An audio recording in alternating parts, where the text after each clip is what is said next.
Go.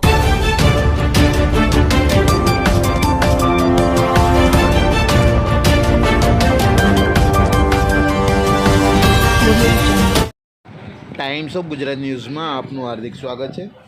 વાત કરીશું આજના મુખ્ય સમાચારની. મુસ્લિમોનો પવિત્ર તહેવાર એટલે કે રમજાન શરૂ થઈ ગયો છે અને આજે ચોથો દિવસ અને ચોથો રોજો નિમિત્તે બજારોમાં ધાર્મિક માહોલ સાથે વેપાર ધંધામાં હલચલ જોવા મળી રહી છે. રમજાન દરમિયાન વિવિધ વિસ્તારોમાં ખાદ્ય પદાર્થોની અલગ અલગ વેરાયટીઓ ઉપલબ્ધ રહેતી હોય છે. જો કે હાલની મોંઘવારીના કારણે ગ્રાહકી પર તેની અસર અનુભવાઈ રહી છે. પ્રારંભના 2 રોજા દરમિયાન ગ્રાહકીમાં થોડી અસર જોવા મળી હતી, પરંતુ આજે ચોથા રોજાથી બજારમાં ફરી ચેતના આવતી હોવાના અહેસાસ વેપારીઓ વ્યક્ત કરી રહ્યા છે.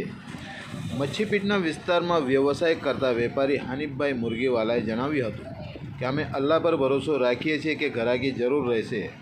પ્રારંભિક દિવસોમાં થોડો ફરક પડ્યો હતો, પરંતુ અમને પૂરો વિશ્વાસ છે કે આવનારા દિવસોમાં ગ્રાહકી ખુલશે અને વેપાર ગતિ પકડશે.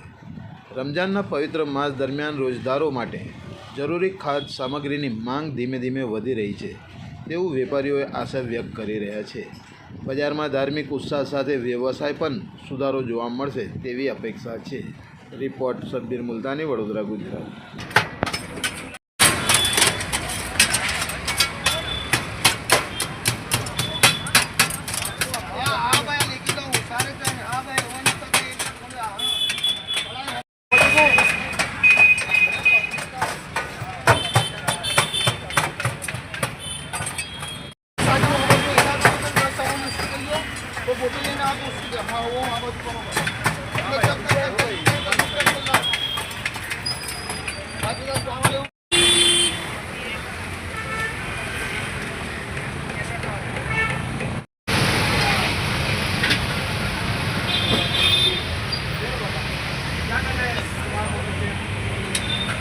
If you like this video, then like, share and subscribe to Mirror Now.